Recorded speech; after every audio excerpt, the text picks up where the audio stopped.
untuk selalu mengganti kata tidak dengan belum. The power of yet. Aku ingat tuh dulu, aku ngomong ke Abi, nggak bisa naik sepeda, bukan nggak bisa, belum bisa. Bi, nggak bisa ini, bukan nggak bisa, belum bisa.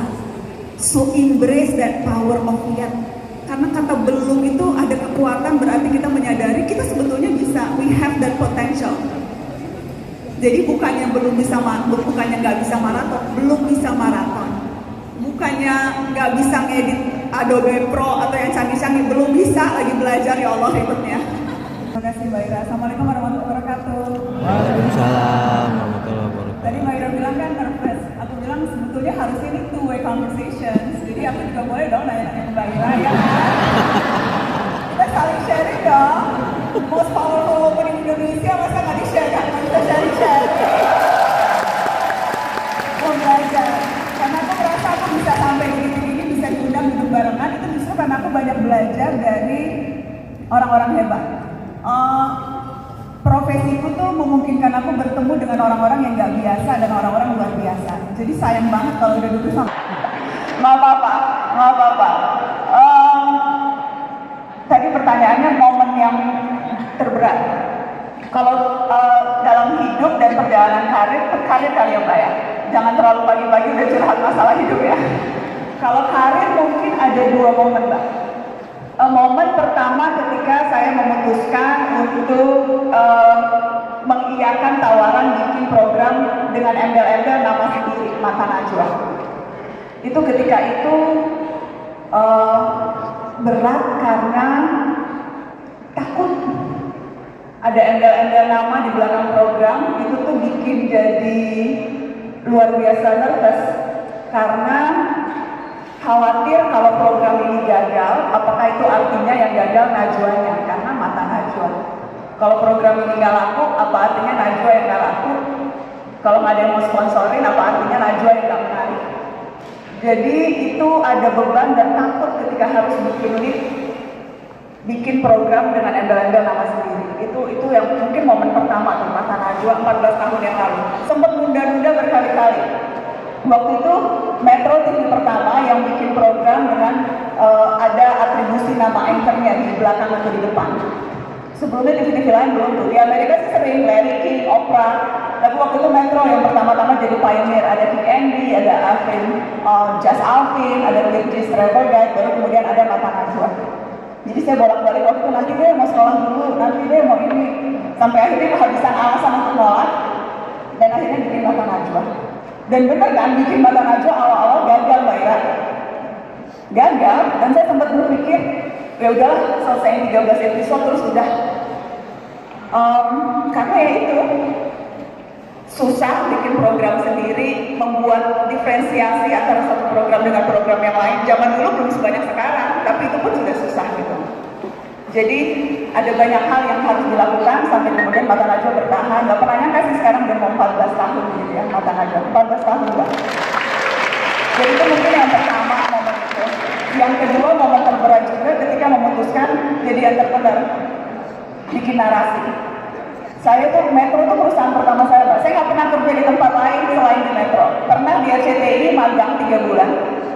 Tapi perusahaan pertama di mana saya digaji dan saya apply itu Metro. Dan saya waktu itu reporter 001, benar-benar reporter pertama yang dipunyai Metro. Metro belum siaran, saya udah ada. Dulu udah dipanggilnya WTS, wartawan tanpa siaran. Karena belum ada siarannya, tapi kita dari waktu itu udah masuk gitu. Jadi saya tuh gak pernah punya pengalaman bekerja di tempat lain.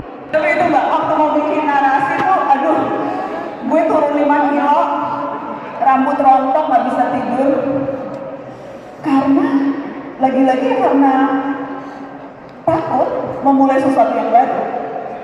Bikin perusahaan sendiri, memulai segalanya dari nol, walaupun to be totally honest, saya gak mulai dari nol banget, karena ya, rekam jejak, kemudian reputasi, kredibilitas itu alhamdulillah sudah ada. Jadi ketika memulai narasi, nggak mulai betul-betul dari nol banget. So I have all of that. Tapi tetap aja dari mulai karyawan sampai kemudian jadi pengusaha itu banyak sekali yang harus dipelajari dan banyak banget learning curve yang harus dihadapi. Saya deg-degan kalau saya nggak bisa gaji orang. nggak bisa tidur mikirin itu. Karena ketika saya keluar dari metro, bukan hanya saya, tapi seluruh tim Mata Najwa ikut keluar dan percaya pada visi misi yang diemban narasi, dan karenanya they're willing untuk mengambil risiko itu sama-sama. Dan kalau ini nih bukan yang baru wartawan 1-2 tahun, jadi teman-teman yang udah 10 tahun berkarir, yang udah punya anak, punya cicilan KPR gitu ya, and then they decided untuk kemudian berhenti, ikut terjun bebas, mau gabung narasi yang ketika itu belum ketahuan kayak gimana nih narasi seperti apa 5 years ago. Sekarang alhamdulillah sudah 170 orang karyawannya, tapi by that time sebelum itu mungkin ada yang tahu. Jadi nervous, deg-degan, dan rasanya itu 2 momen yang paling berat yang pernah dihadapi. To be totally honest, karena itu kehabisan alasan untuk nolak. Tapi kemudian yang kedua karena opportunity. Waktu itu saya tahu nggak semua orang dapat kesempatan untuk bisa tampil 1 jam di jam prime time dengan embel-embel nama sendiri, menentukan apapun topik yang mau dibahas, mengundang siapapun, angle-nya apapun, bicara di depan jutaan orang gitu. Platform atau panggung yang terlalu mahal untuk tidak diambil. Itu. Jadi karena karena I think ketakutan itu yang justru mendorong saya untuk I think this is the right decisions. I think the best decisions comes from not knowing, and then I mean the best word comes from taking the biggest risk. I know this was the right decision because it was the one that scares me the most. Karena aku takut, and then I think so I hope this is it gitu. I need that push gitu. Jadi ketakutan itu justru yang bikin aku yes, I have to do this. Karena kalau nggak takut berarti ya stake-nya nggak cukup besar, nggak cukup banyak tantangannya, ya berarti ya ece-ece aja. Kalau nggak bikin lo ketakutan berarti mimpinya juga nggak sepenting itu. Aku tuh merawat rasa takut. Karena menurutku rasa takut itu bisa jadi bentengku sih. Kalau udah nggak ada takutnya, itu malah justru aku nggak akan berhati-hati dan aku akan menggampangkan. Jadi motoku tuh dari dulu be brave but don't be stupid. Be brave but don't be stupid. Terkadang tuh kita asal berani tapi we don't do our homework. Sementara aku setiap kali I wanna do something yang terutama hal-hal yang aku tahu ini bakal kontroversi, I'll do my work, Mbak. Aku riset, aku memastikan semuanya rapi sesuai kode etik jurnalistik. I will consult to my lawyers, which my husband ya maksudnya. Biar kayaknya keren my lawyers gitu, udah sebenarnya baik kan soalnya pengacara. So tapi ya I will do the homework gitu. Aku akan memastikan bahwa ketika ini aku lakukan, aku keluarkan, I could defend it dengan memang sepenuh hati dan memang aku yakin. Kayak misalnya mungkin kalau aku kasih contoh kalau dalam konteks konten ya, waktu itu yang sempat rame adalah ketika, nggak tahu teman-teman masih ingat nggak sih kursi kosong Menteri Terawan? Waktu itu aku interview mantan Menteri Kesehatan, kursi kosong karena Pak Terawan waktu itu missing in action. Padahal lagi pandemi dan ketika seharusnya seluruh Menteri Kesehatan di seluruh dunia jadi orang yang paling high profile, ini dia malah nggak pernah muncul. Bukan hanya di Mata Najwa, tapi tidak pernah muncul dimanapun. Kita ngundang berkali-kali, selalu nggak pernah mau datang, sampai akhirnya up to the point, aku interview kursi kosong.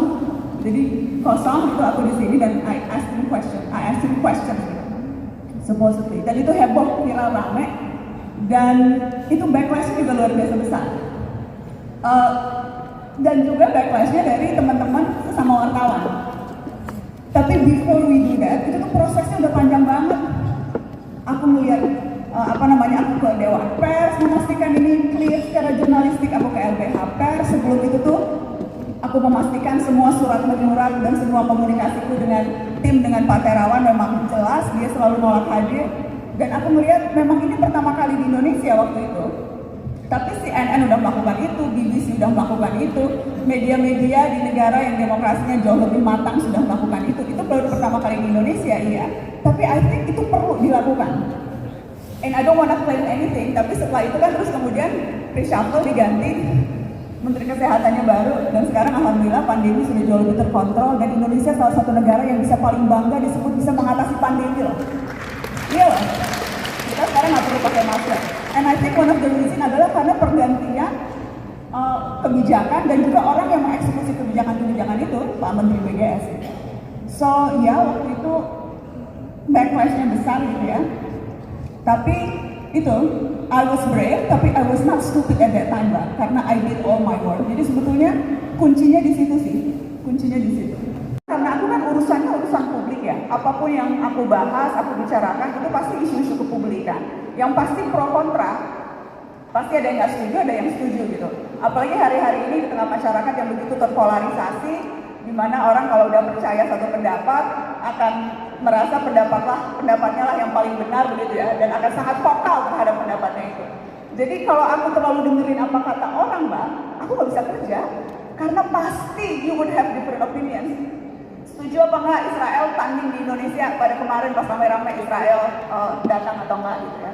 Setuju atau enggak Coldplay main atau enggak? Di Singapura nambah 4 hari loh, kebayang nggak sih lo guys? Di kita nggak nambah-nambah, tapi topik yang lain. Yang aku mau bilang selalu akan ada pro kontra. Dan as long as you do your work and you stand up for your values, aku nggak akan ragu tuh. Kenceng soal Sambo, kenceng soal pejabat polisi yang nggak tahu malu, gajinya cuma sekian tapi punya mobil mewah gitu ya. Kenceng soal hal-hal itu karena maksudnya itu within a line of my values and I know it's the right thing. Dan aku ingat aku pernah baca Winston Churchill pernah bilang, you have enemies, good. That means you have stood up for something sometime in your life. Kalau lu nggak punya musuh, berarti lu nggak pernah membela your convictions, your values gitu. So I don't mind having a few enemies karena I know I stand up for my values and hopefully a lot of people will share the same values. Itu sih Mbak. Critical thinking. Dipikirnya berpikir kritis tuh artinya selalu kritik. Padahal berpikir kritis itu sesederhana cara kita bagaimana memproses informasi dengan akurat. Dan salah satu cara untuk dapat informasi yang akurat adalah selalu mau mendengarkan orang lain. Jadi ciri orang kritis itu sebetulnya humble justru. Karena selalu terbuka atas pendapat orang dan selalu mau mengubah sikapnya. Kalau dia sadar apa yang dia percaya, conviction-nya atau apa yang dia ketahui ternyata berbeda setelah mendengarkan pandangan orang lain. Jadi justru kuncinya seperti Mbak Ira bilang, be humble and willing untuk mengubah sikap gitu. Jadi banyak yang bilang, wah kalau kritik pokoknya tentang terus, pokoknya bertahan pada pendapatnya. No, it's the opposite. Kritis itu justru sifat utamanya mau tahu, lawannya sok tahu. Dan itu sebetulnya yang membedakan orang yang terbuka dengan perbedaan dengan orang yang hanya merasa tahu segalanya. Lao Tzu kan pernah bilang tuh, ada proverb Cina, a wise man knows that he doesn't know. A fool doesn't know that he doesn't know. Jadi kuncinya tuh kita untuk jadi orang yang bijak, orang yang tahu, selalu tahu kalau kita tuh nggak tahu sesungguhnya. Yang bahaya itu kalau kita taunya kita merasa tahu segalanya. Dan itu butuh humility, butuh untuk humble, butuh untuk mau dengerin orang lain. Sesuatu yang memang menurutku harus terus-menerus dilatih dengan membuat pertemuan dengan banyak orang yang berbeda, ketemu orang yang berbeda, and willing to listen and to move your opinion if you have to. Otak kita untuk berkembang. Kalau zaman dulu tuh dibilangnya, wah umur segini udah mentok, nggak bisa nambah tinggi atau nggak bisa nambah pinter gitu kan dulu. Tapi sekarang pengetahuan makin berkembang. Hasil riset menunjukkan sampai umur berapapun kemampuan otak kita untuk berkembang, untuk menyerap pengetahuan, untuk menambah skill, menambah keterampilan itu terus ada sepanjang hayat sampai kita mati. Apakah kita mau pakai apa enggak? Itu kemudian pertanyaannya. Dan memang harus diusahakan. Nggak ada yang instan overnight, Gen Z kadang apa mungkin kelamaan kebanyakan nonton Instagram sama TikTok ya. Dipikir langsung tuh jadi Mbak Ira, langsung jadi orang paling hebat di Unilever. Nggak ada yang lihat prosesnya gitu Mbak. Nggak bisa instan overnight. You have to do the work. Kompetensi itu harus dilatih, harus diusahakan lewat kerja-kerja yang secara intensional memang kita lakukan. Usaha gitu Mbak. Dan mungkin yaitu keluarga, and then of course aku percaya itu juga how you brought up. Aku beruntung lahir di keluarga yang aku bersaudara 5 orang Mbak, 4 perempuan 1 laki-laki. Tapi aku nggak pernah merasa tidak lebih berharga dibandingkan Ahmad, adik laki-laki itu. Abi sama mama tuh nggak pernah bilang karena lu perempuan lu nggak usah sekolah tinggi-tinggi, nggak usah punya mimpi, nggak punya ambisi, nggak. Jadi dari dulu tuh selalu ditantang. Kalau dulu tuntutannya beda ya, kalau sekarang kan nggak ada ranking ya. Kalau dulu dituntut harus ranking 1, harus ketua kelas gitu, diajak ikut lomba, dianterin ke Ancol untuk ikut berbagai lomba, dianterin les dan sebagainya. Jadi push itu juga ada di keluarga dan aku merasa itu tuh yang membentuk, salah satu yang membentuk karakter. Tapi kemudian setelah itu drive, mungkin karena anak kedua atau anak kedua kadang suka need to prove herself juga agak tinggi ya.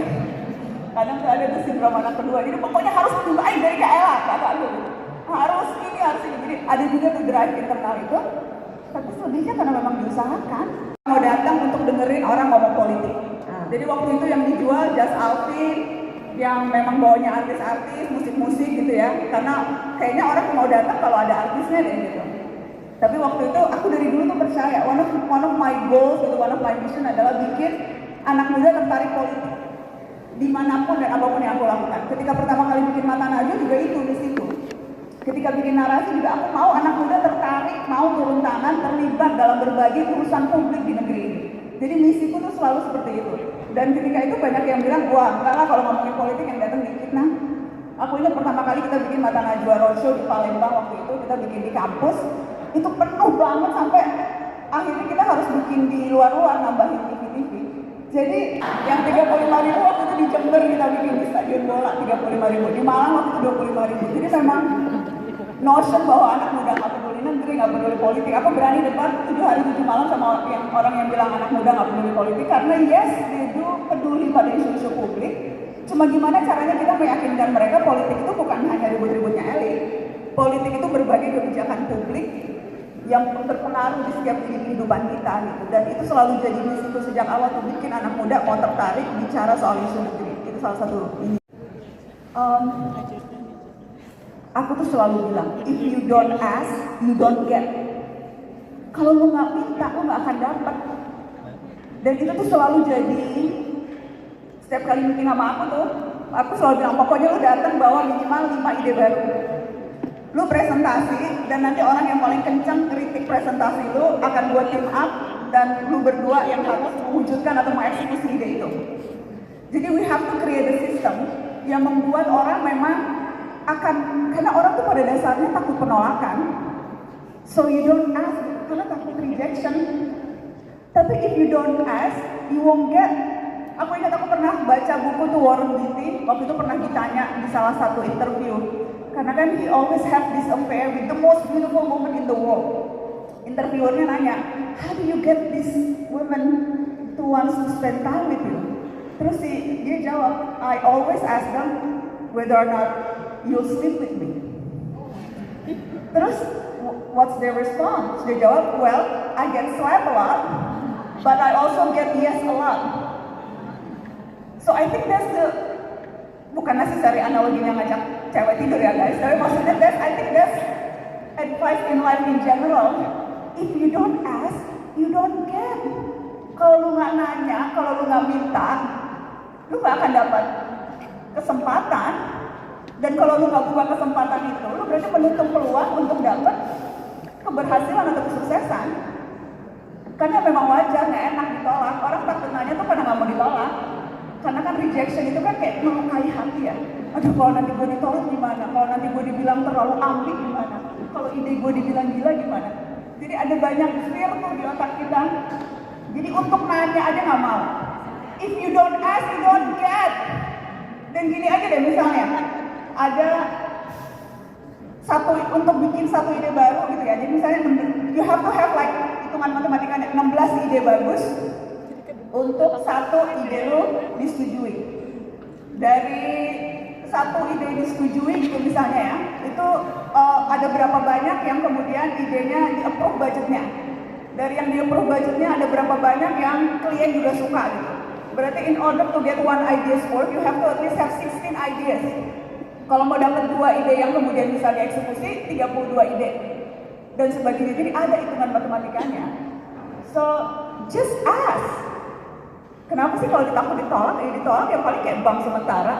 We move on and then we On to the next idea. Oke, kita buat question and answer. Mungkin dari floor dulu udah ada yang mau nanya. Wah, keren sekali. Yang ini. Dari garis-garis, udah garis-garis ya. Udah garis-garis. Silakan Vanessa. Halo, sudah berkata.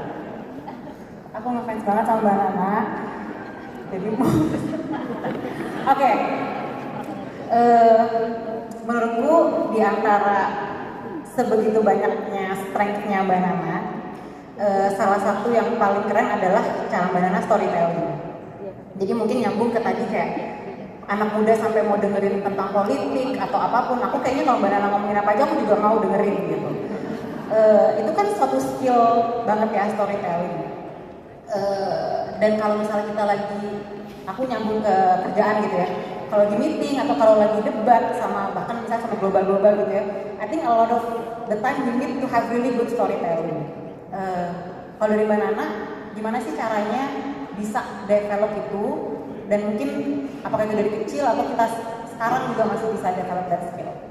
Thank you.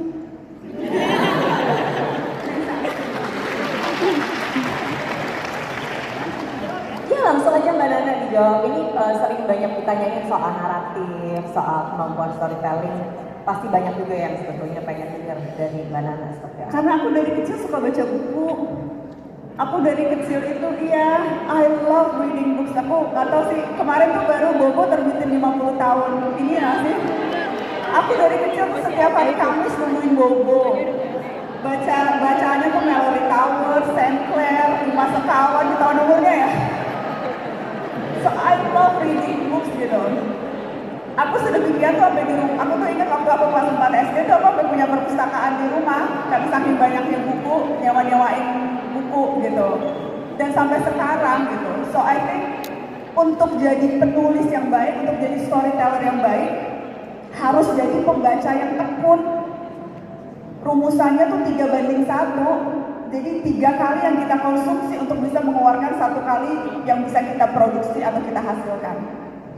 And of course yes, bisa diusahakan. Masih bisa sekarang, apalagi kamu berapa sih? 17 ya, kayak masih muda banget. Ya 20-an lah gitu. Oh my god, you're so young, you have your whole life ahead of you. Jadi maksudnya masih banget bisa diusahakan. Dan praktis, aku tuh sering merasa orang enggak, jadi belajar nulis, belajar minta pendapat, minta dikritik. Aku terkadang orang merasa orang lebih senang dipuji, padahal kritik itu jauh lebih membangun dibandingkan pujian loh. Kita kalau dipuji tuh nggak ada potensi kita untuk berkembang. Dan pekerjaanku karena di ruang publik aku terbiasa banget dikritik. Karena semua orang merasa bisa mengkritik karena kan begitu transparan. Aku dari mulai pertama kali muncul di publik tuh dikritik rambutnya kependekan, lipstiknya kemenoran, segala macam, dari mulai fisik sampai dibilang terlalu banyak senyum, sampai dibilang terlalu galak. So all my life, all my career, aku tuh biasa banget dengerin kritik, dan itu tuh yang bikin jadi berkembang. Salah satu growth mindset menurutku itu tuh, kita gimana kita nggak anti kritik. Jadi itu, tapi of course bisa diusahakan. Kalau aku bisa ngasih tip, aku sukanya baca buku-buku novel kriminal. Aku merasa plotnya itu tuh bikin kita suka deg-degan, suka menebak-nebak budaya dan sebagainya ya. Jadi tuh storyteller itu juga aku ngerasa aku bisa dapetnya karena aku sering baca-baca buku kriminal. Sama kalau mau jadi storyteller yang menarik itu diksinya atau katanya harus banyak, adek. Kalau semua aku merasa sekarang dede-dede itu kurang banyak baca buku puisi. Jadi perbendaharaan katanya itu terbatas. Semua yang kurang disederhanakan jadi galau. Padahal ada banyak banget diksi-diksi yang indah yang bisa menjadi menarik ketika kita menjadi seorang storyteller yang baik. Jadi banyak baca buku, baca novel, sama banyak-banyak baca puisi supaya diksinya juga bertambah. Itu mungkin. Thank you banget. Dan banyak latihan ya Mbak Nana ya. Banyak latihan. Mbak Nana boleh nggak sebelum kita ke pertanyaan berikutnya mungkin nyambung ke pertanyaan yang tadi.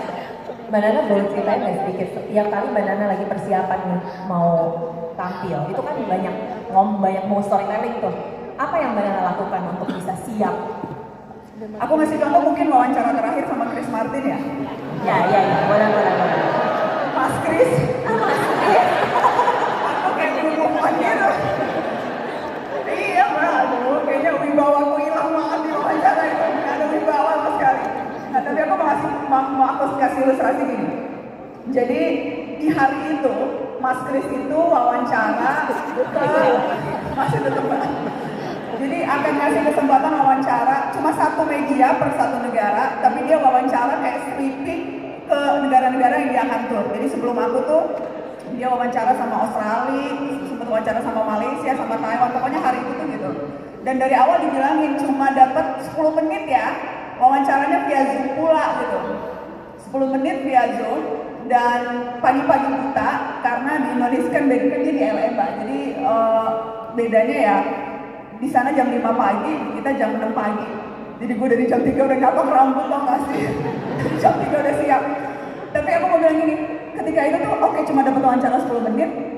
Gimana caranya wawancara 10 menit ini benar-benar jadi sesuatu yang bisa menarik, bukan cuma jadi kayak webinar.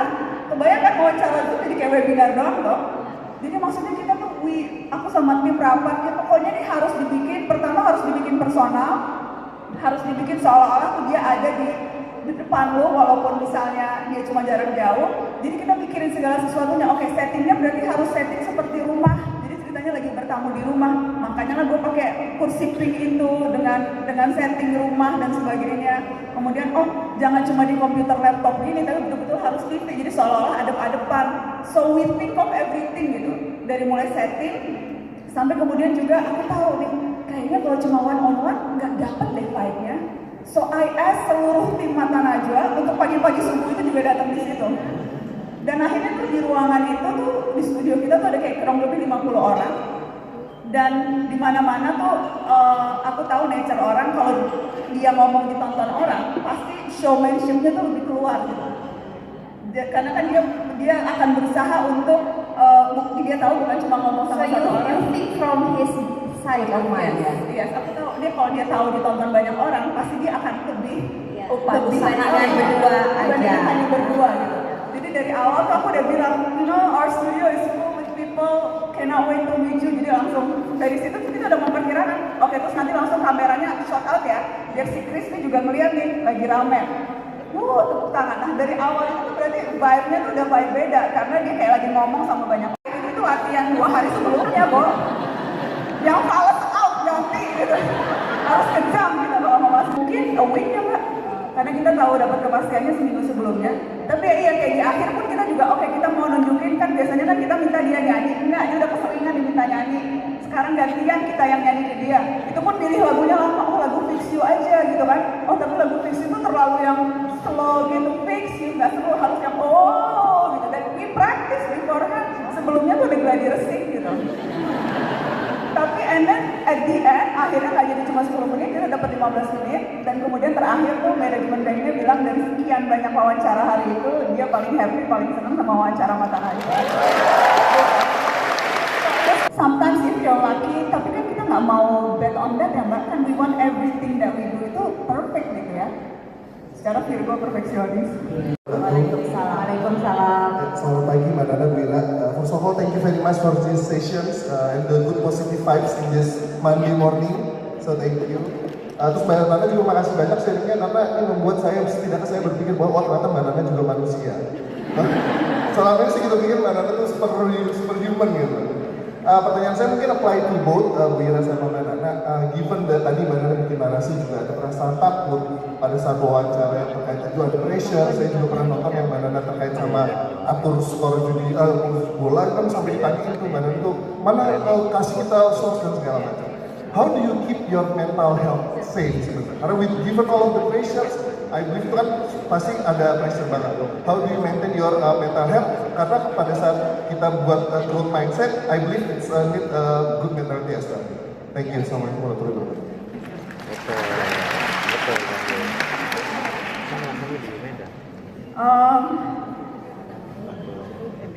Banyak-banyak healing sih.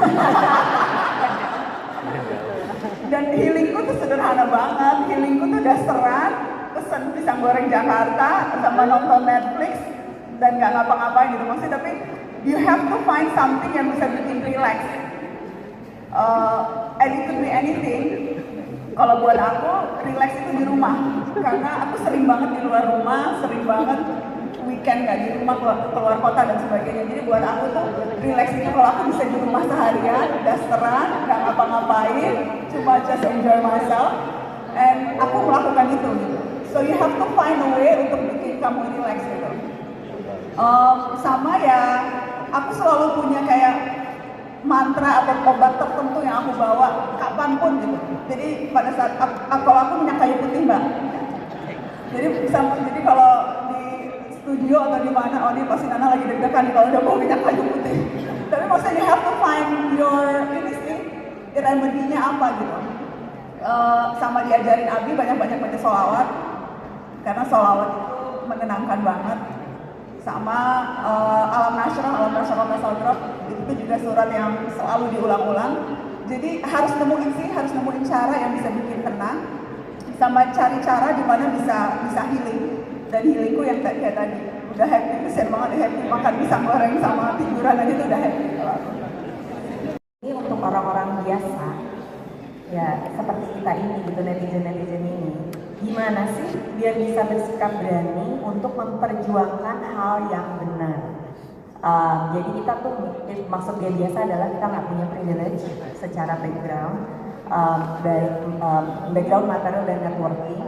Terus tadi kan Manana sempat bilang harus berani, be brave but don't be stupid gitu. Tapi ya itu kayaknya pertanyaannya ini adalah ini tetap ada ketakutannya. What do I say? What do I do? How do I deal with the fear gitu kayaknya. Ini banyak nih yang voting paling most voted sekarang saat ini. Silakan Mbak. Yang mana dulu? Yang menteri nggak usah dijawab kok, cuma biar ini aja. Nanggung amat menteri presiden loh. Dan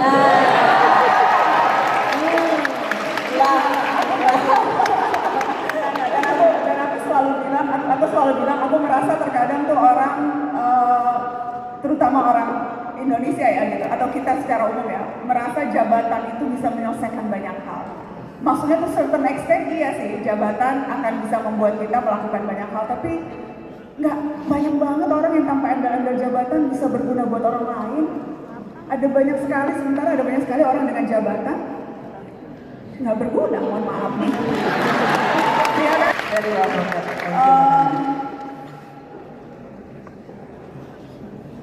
soal itu ya, apakah fear menghadapi ketakutan? Karena ini pikirannya dia karena aku tuh nggak punya privilege gitu. Aku nggak, misalnya mungkin seperti Manana, you had your career, so you had people trust gitu. Terus ada juga yang punya power tadi, punya jabatan. Ada juga yang orang tuanya gitu. Ya. Nah ini dia merasa aku nggak punya tuh any of them gitu. Kaya juga enggak gitu. Orang tua gue siapa gitu. Tapi kayaknya ada keinginan untuk bisa berani, cuma nggak tahu gimana caranya. Menurutku harus di-identify dulu takutnya tuh karena apa. And I think most people takut berbeda atau takut mengungkapkan pendapat karena menghindari konflik. Orang takut sama konflik, takut nanti kemudian berada dalam posisi terjepit, takut kemudian berada dalam jadi informasi di tengah banyaknya orang yang salah kaprah, konten kreator dan jurnalis gitu ya Mbak. Tapi justru saat-saat ini, dan aku merasa dengan visi besar itu yang dilakukan narasi masih jauh dari potensi yang bisa dilakukan. Iya susah, karena untuk bikin good quality journalism, terutama kalau di media digital, ada banyak banget barrier-nya. Karena untuk bikin good quality content tuh, internal barrier-nya banyak loh. Ada kode etik, ada undang-undang, multidimensional like you said Mbak. Jadi memang susah kalau mau bikin yang gampang-gampang, yang viral aja sih, undang pesohor yang mau jadi DPR dapat view tuh. Tapi kan bukan cuma itu ya, dan bukan hanya itu. Tapi di satu sisi marketnya lagi maunya itu. Stakeholder-nya katanya menjadi sangat penting nih untuk dapat stakeholder yang bisa saling bergandengan tangan untuk memang karena believe in the power of true journalism. Gimana membuat media independen bisa stay independent dan gimana caranya mengarungi karang realisme industri dan idealisme jurnalistik itu tuh Itu yang nggak mudah. Karenanya partner, brand, saya tahu Unilever bolak-balik kolaborasi dengan Narasi, and I really thank you for that, Mbak, karena I think, to believe in independent journalism itu juga menunjukkan idealisme dari brand.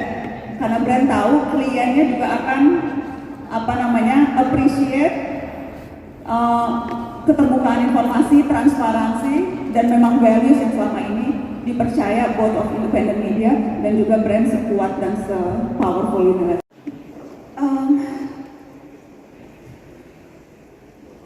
I think dari awal tuh kenapa bikin Narasi, dan kita memang target marketnya selalu anak muda, karena kita percaya Indonesia bukan ditentukan oleh batas peta, tapi perak dan gerak besar anak muda.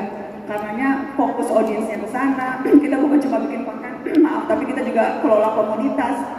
Komunitas Narasi itu sekarang udah ada di 34 provinsi, udah ada ratusan ribu orang yang terdaftar.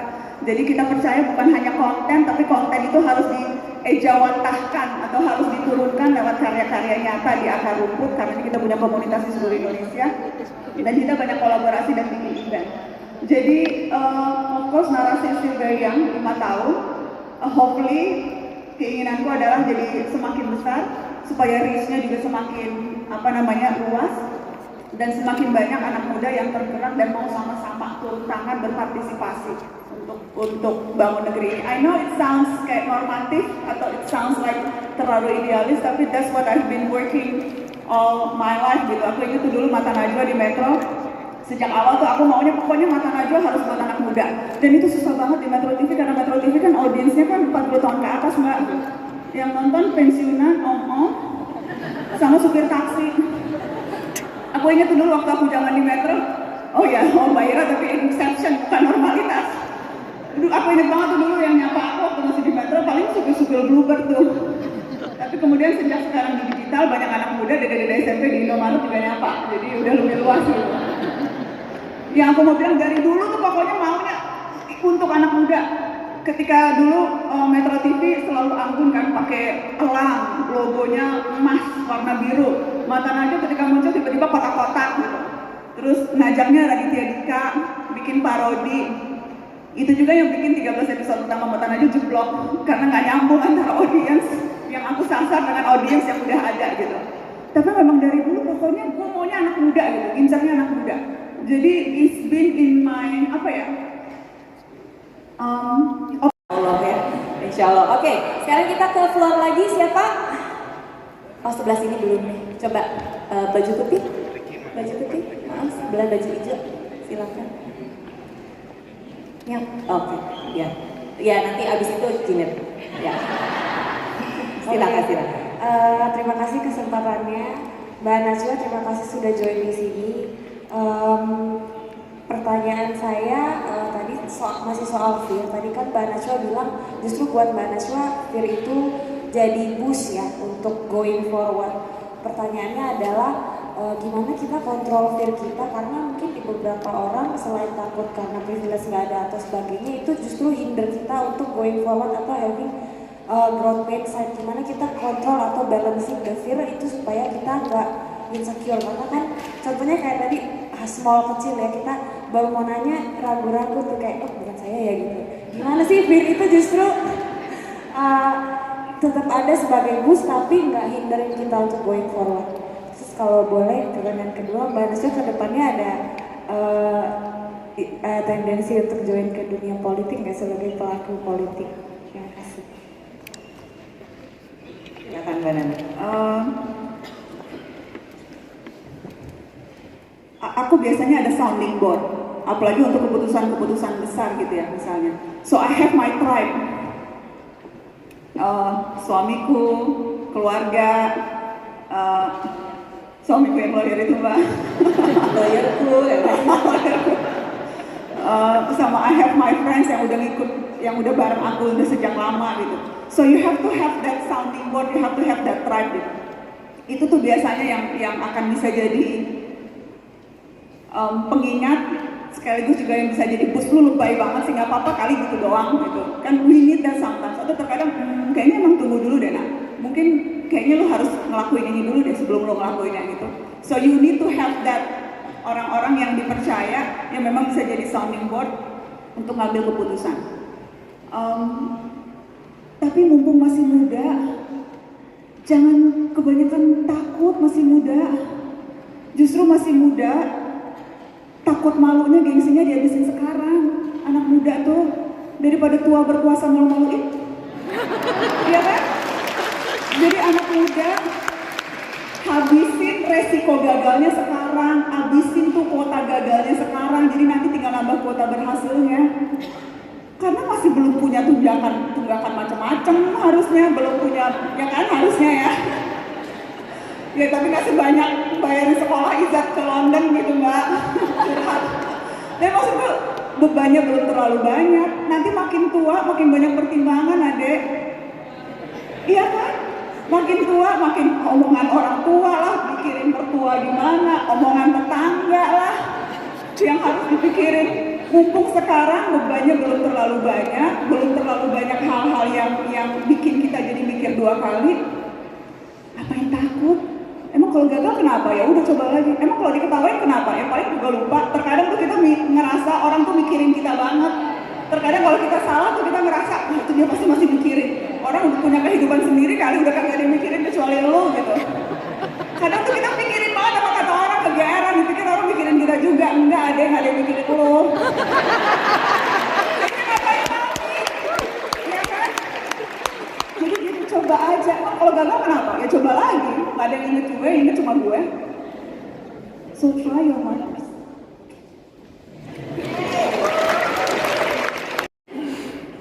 Siang Mbak Nana dan Mas juga. Nama saya gini ya, saya punya pertanyaan. Saya itu termasuk orang yang merasa sangat tidak nyaman kalau harus speaking to an audience. Nah sebenarnya saya kagum sekali sama Mbak Nana karena I think what you do essentially itu adalah dua hal. Speaking to an audience dan yang kedua adalah an audience di mana setengahnya setuju dengan Mbak Nana, setengahnya lagi itu tidak setuju gitu ya. Dan itu juga essentially sesuatu yang sebenarnya as leaders we have to do gitu ya from time to time. So my question adalah apa sih yang Mbak Nana lakukan atau tips and triknya? How do you command an audience di mana half of them root for you and the other half are ready to take you down basically? Terima kasih. Tapi ini kamu berani ngomong langsung dan nggak ada masalah? Enggak kan kelihatan deg-degannya. Terkadang tuh deg-degan cuma kita doang yang tahu, di luar tuh nggak tahu kalau deg-degan sih. So you're doing really good I think. Aku latihan adek, I practice. No, I really do gitu. Dulu sebelum pertama kali muncul mbak di siaran itu tuh pokoknya yang junior tuh pasti disuruh siaran. Aduh aku latihan banget. Latihan Coba diceritain kayak latihannya gimana? Enggak, aku latihan. Maksudnya aku ingat pertama kali muncul tuh pokoknya siarannya dini hari supaya kalau salah-salah nggak ada yang. Jadi headline di Metro kan dulu headline newsnya 24 jam. Jadi pokoknya jadwalku tuh dulu jam 2 sampai jam 4. Cuma boleh jam 2 pagi, 1 dari jam 1, 2, 3, 4. Jam 5 tuh udah jam prime time. Jadi kagak boleh muncul nih si anak kecil ini yang baru gitu. Jadi aku pertama latihannya itu. Dan aku latihan, I would take myself, aku akan nonton ulang gitu ya. And aku tuh kritikus paling kejam pada diri sendiri. Nomor 2 yang paling kejam Abi Quraish. Dia juga suka kejam tuh kalau ngeritik. Tapi maksudnya aku tuh jadi orang yang paling kencang kritik diri sendiri. Sampai sekarang pun setiap kali aku habis muncul, aku habis siaran, I would watch over. Dan aku akan melihat lagi mbak, ini wah seharusnya berhenti di sini nih. Oh harusnya pakai katanya ini nih. Oh harusnya biarin dia ngomong sedikit dulu nih. Review. Iya. So you have to put in the effort, harus latihan. Tapi pada saat Mbak Nana nge-review itu nggak dengan kejam, shaming yourself juga kan, kayak kok ngomong gitu sih, nggak kayak gitu juga. Enggak, karena aku tahu aku besok akan interview orang yang lain lagi kok. Maksudnya I know I would have another chance. Dan kalaupun enggak, I'm gonna look for the other chance to prove kalau aku bisa lebih baik dari kemarin. Jadi maksudnya like what you said Mbak Ira, it's a work in progress. Kita semuanya work in progress. Dan aku merasa seringkali tuh kita miss that point untuk refleksi. Sebetulnya kemampuan kita untuk refleksi itu kemampuan yang paling penting loh. Kemampuan kita untuk melihat apa yang udah kita lakukan, kemudian gimana kita bisa melakukan itu lebih baik gitu ya. Itu tuh kemampuan yang menurutku salah satu skill atau kompetensi yang paling dibutuhkan manusia. Sih, menurutku itu kontrol diri yang paling penting. Disiplin, punya konsistensi, dan itu sesuatu yang memang berat, tapi ya harus diusahakan. Karena kalau nggak ya kita nggak akan melihat improvement. Nggak akan melihat improvement. Aku lagi 3 tahun terakhir sejak pandemi itu aku lagi suka lari. Sesuatu yang juga betul-betul totally baru buat aku. Sebelumnya tuh nggak suka lari, Mbak. Dulu tuh lari tuh bayangannya hukuman. Nggak bisa banget Keliling lapangan ya. Keliling lapangan. Jadi tapi pandemi mengubah banyak hal gitu ya. Salah satunya adalah membuat aku jadi tertarik untuk lari. Karena itu membuat aku merasa punya kontrol terhadap diri. Waktu pandemi kan kita merasa out of control gitu. Semuanya di luar kita, semua rencana berantakan, apapun yang kita lakukan nggak kesampaian gitu. Lari itu caraku memastikan I have control in my life, karena semuanya itu tergantung dari kakiku, tanganku, mindsetku, gimana aku nge-push diri sendiri. So that's how I regain control during pandemi dan kemudian ke bawah sampai sekarang. Dan untuk itu tuh butuh konsistensi, bangun jam 4:30 pagi udah langsung ke GBK, latihan gitu ya. Tadinya cuma bisa 5 kilo, sekarang 10 kilo, tadinya kapan, sekarang udah bisa mulai agak sambil senyum pas foto, namanya pelari konten ya, itu penting. Tapi maksudku persistensi itu akan menjadi jawabannya. Jadi kita nantikan Mbak Nana full marathon. Amin. Oke, Mbak Nana, Bu, terberat sih ketika harus melakukan. how do you get up? Kan berat, nangis. Terus tapi sebenarnya harus jalanin perusahaan. Iya. Apa yang Mbak Nana lakukan waktu itu untuk tetap yaudah maju, bangun, Jualan. Jualan terus. Walaupun harganya sepertiga ya, karena beda gitu ya. Karena waktu dulu pandemi tuh gini loh, view-nya naik tinggi, tapi brand nggak ada yang mau deket-deket. Karena ngerasa kalau ngelaporin soal COVID itu nanti dapat kesannya jelek gitu. Jadi mereka nggak mau diasosiasikan dengan sesuatu yang buruk. Padahal kan penting buat kita untuk nyampein tentang COVID, tentang pandemi, is important. Orang harus tahu informasi ini. Bukan nakut-nakutin, is the truth gitu. Jurnalisme kan itu. You have to tell the people what they don't wanna hear. Kalau you tell the people what they wanna hear, it's not journalism. Yang lu nggak mau denger, yang harus lu tahu. So we have to do that. Jadi view-nya tinggi, tapi brand nggak mau dekat-dekat. So itu kayak yang paradoks-paradoks yang kemudian harus dialami. Dan memang itu challenge semua media sekarang sih. Orang nggak mau bayar untuk dapat berita. Lu pada-pada mau bayar untuk Spotify, mau bayar Netflix, tapi kalau disuruh bayar untuk quality journalism, bukan pada-pada kagak mau. Nggak ada yang mau subscribe karena merasa good quality information should be free. Gimana caranya free? Kan lu harus bayar gaji orang. Dan lu kalau investigasi, yang lu hire harus reporter yang bukan cuma setahun 2 tahun, tapi juga udah senior, yang udah punya jejaring, yang tahu apa bedanya pencurian dan penggelapan, yang tahu gimana caranya bisa meyakinkan narasumber untuk mau ngomong, yang gak gampang disuap kalau lagi investigasi kasus-kasus pejabat yang korup gitu. Jadi ada cost-nya untuk bikin good quality journalism. And in order to do that, we need the support. Kalau di Amerika tuh di Guardian tuh sekarang ada subscription, ada apa, tapi di Indonesia habitnya belum kayak gitu, belum ada, dan itu tuh yang menyulitkan kita sebetulnya. Jadi pas yang waktu itu ya jualan, meyakinkan orang door to door, bikin segala macam, bikin event, bikin apapun. Eventnya juga dulu biasanya event offline, kita bikin webinar, bikin apapun. So we work our ass off, siangnya, malamnya tetap nangis. Seimbang. Siangnya dulu diisikan kontrol ya, malamnya lagi nangis untuk pelepasan. Iya, siangnya kerja lagi. Oke, thank you so much Mbak Nana, Bu Ira. Everyone udah banyak notes-nya, udah banyak yang dipelajarin, udah banyak strength-nya juga recharge gara-gara. Untuk selalu mengganti kata tidak dengan belum. The power of yet.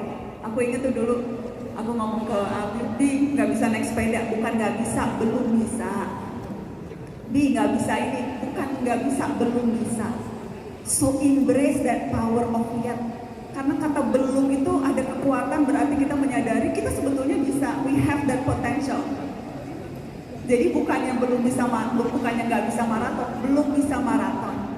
Bukannya nggak bisa ngedit Adobe Pro atau yang canggih-canggih, belum bisa, lagi belajar ya Allah ikutnya. Tapi belum akan bisa nanti. Bukannya nggak bisa masak, belum bisa masak, beneran belum bisa masak. So itu yang pertama, embrace the power of yet. Apapun kalau ada kata tidak, ganti dengan belum. Gua belum bisa. Karena itu artinya gua akan bisa dan gua akan usaha untuk bisa dapet itu. Itu yang pertama. Yang kedua, invest on yourself. Invest on yourself, belajar, datang workshop, bergaul, ikut komunitas, berbagi. If you spend your money on your head, no one can take it away from you.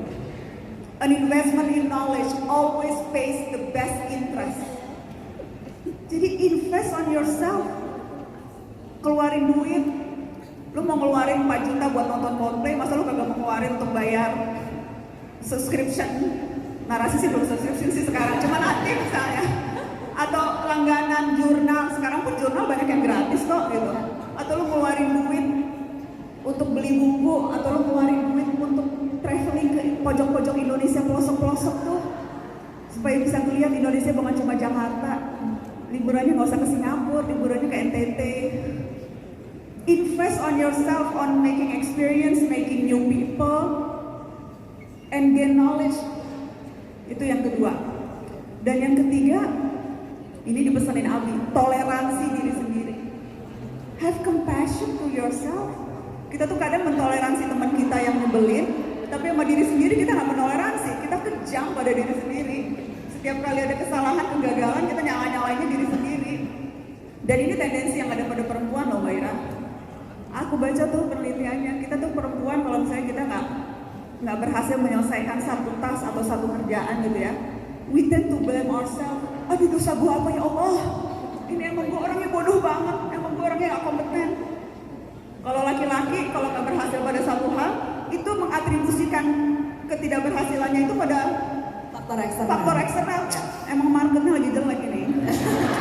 Emang pasar lagi volatile banget gitu. Beda. Kalau kita cewek-cewek nih, ya Allah dosa gua apa, emang gua orangnya bodoh banget gitu. Yang disalahin diri sendiri, girls. So have compassion, toleransi diri sendiri. Karena itu tuh yang akan bisa bikin kita punya growth mindset dan mau terus berjuang. So love yourself. Thank you, Mbak Nana. Thank you.